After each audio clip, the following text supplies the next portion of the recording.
I was hoping they weren't going to say my grade point number because it was smaller than the girls, but... Give my dad about 5 minutes to program the camera if one of the editing students want to help him. Because if you know anything about my father, in the 90s we weren't allowed to have a computer because he was afraid that electronic mail would take over his job. This is actually really insane. I have something written in front of me and I don't even know how to read it. I'm just so ecstatic. The only award I've ever won in my life was the Class Clown Award when I graduated high school. And I was hoping that was going to get me a job in like a law office or something, but they didn't really do anything.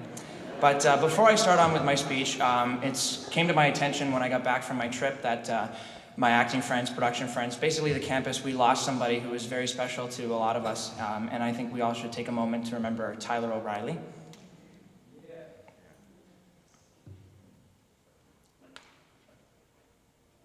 Okay, I'm actually going to take you back now to the 90s. My favorite decade. When I was a child, I had an amazing mother. She's here today. And you know what she used to tell me?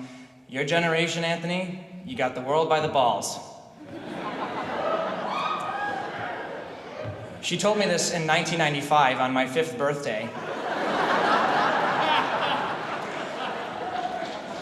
When I discovered a new slang word to say.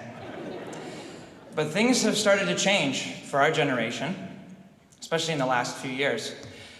Post-secondary education has become a set piece, with every student now chewing on the scenery, trying to get an education, make it in the world.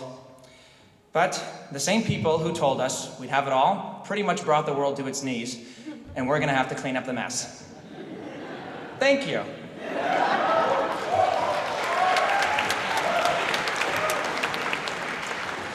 So I wanted to open up my speech with a little bit of sad news, because I wanted to show you something, and it's called conflict. Something that writers are constantly perpetuating every day in our work, because nothing works without conflict. But this isn't an ordinary conflict, however. Competition's growing, opportunities are shrinking, and 1 in 10 graduates actually get to work in their desired field, and 1 in 5 regret the recent studies on their graduation day. This is absolutely in no way to scare you. This is for me to tell you it's now time we persevere. And this is the only way we're gonna get to where exactly we wanna be.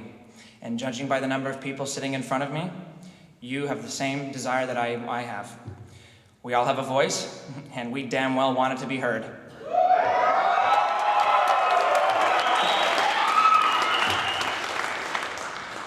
What a better place to start than Toronto. We had the Toronto Film School with the best hands-on approach to acting, film production, but most importantly, screenwriting. Most places make you write essays on past publications and films, and like I told my grade 12 English teacher, Anthony doesn't write essays. Toronto is a magical city, and it doubles for a lot of places that we see in movies. Many places we've wanted to visit. New York, Los Angeles, Detroit. We've also been blessed with a wonderful role model. We have our mayor, Rob Ford, who has done a great justice for the film industry, because he actually showed us, film professionals now, we can say that, that you don't have to be in the industry to go to the Oscars, you just have to be a fat, crack-smoking lunatic. That's great. Everyone said Chris Farley wouldn't win an Oscar, but he actually passed away, unfortunately, so that's okay. But the world has been blessed with the film industry. Movies were always my escape from reality. Some people drink, others do drugs. I submerged myself into a world with likable, fictional people and watch them struggle with an inner conflict, which at times has the power to destroy every human being on Earth. How do you like that? Movies have given us more than we actually give them credit for. Many people discard them as entertainment. I praise them for their life lessons and for being relatable. Film has given us galaxies far, far away, a space odyssey, a Neverland, an Emerald City, a Lost Ark, a Temple of Doom, asteroids the size of Texas, a bus that can jump a 50-foot gap, a Dark Knight, and, well, Denise Richards as a credible nuclear physicist.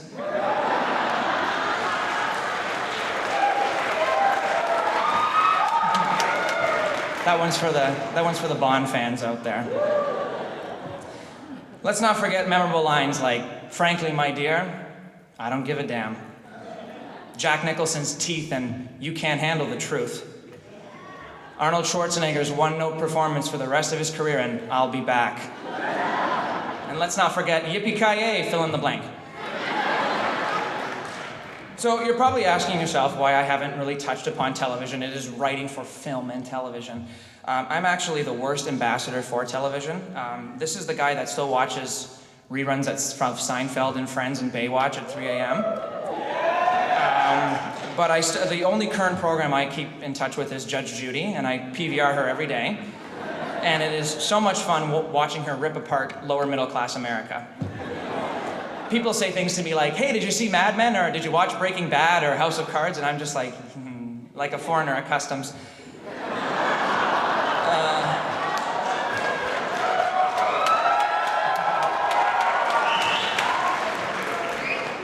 See, Mom, I have friends.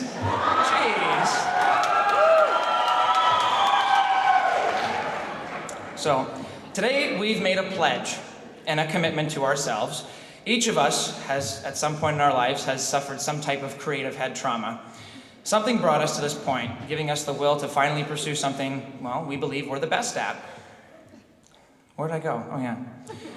I actually went from acting to writing because, as you probably noticed, I love talking and I love telling stories. The real question is, though, it's not what's the film industry going to do for us, it's what we're going to do for the film industry. Damn right. My dream was always Hollywood, and that's where I plan on residing. And I actually decided to take a trip there after school just to see if I was crazy and just to see if it was everything I thought it would be, and I discovered a few things. It's the magical place. You'll definitely fall in love. You'll cry when you leave, and I am definitely crazy. I recommend it to anybody pursuing this dream. But before we can mature, we must find ourselves, and we can't depend on others to do that for us. This is a journey only we can take. Life is precious, and pretty soon, time's gonna be of the essence. But don't be afraid of rejection, just embrace it.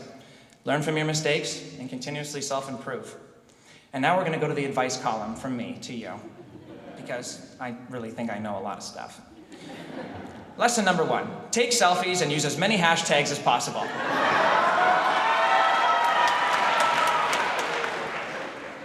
Should I? Yeah, I should.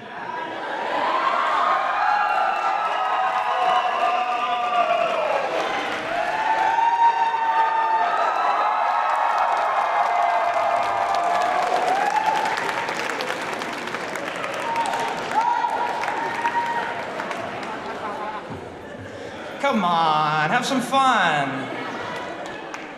Number 2, have a professional Facebook account that isn't public and one that is private. That's the last thing I want to see for especially so many of the actors is, I am so professional and here's me throwing up in a toilet. Number 3, my personal favorite, travel at least once a year. And don't give a damn how much it costs. Because if I told you how much money my trip to California did, well, call the unit. What are those people called? Paramedics. Number 4, and I just broke this rule, stay single as long as you possibly can. Absolutely do that. You do not want somebody holding you back. And really, we're not our parents' generation anymore. And if you want to be like mine, you can get married at 22 and then get married again at 52.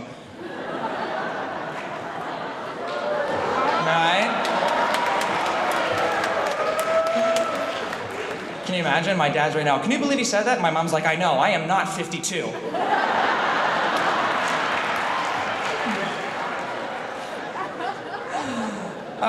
Number 5. Constantly be mastering your craft. Don't stop doing something because you think you can't. People can smell self-deprecation. Or just send your work to Rabia. She'll say it's crap, and you'll go right back to the drawing board. Finally, number 6. Listen to your heart, and only yours.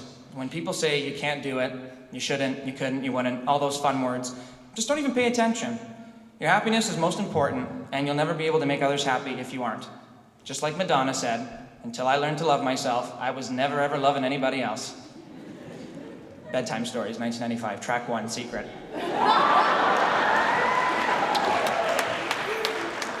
You can thank my mommy for that one. I actually just want to thank a few people because I might never win anything ever again in my life. The school, the faculty, Adam Till, one of my new inspirations in life. Thank you so much. All the teachers we had.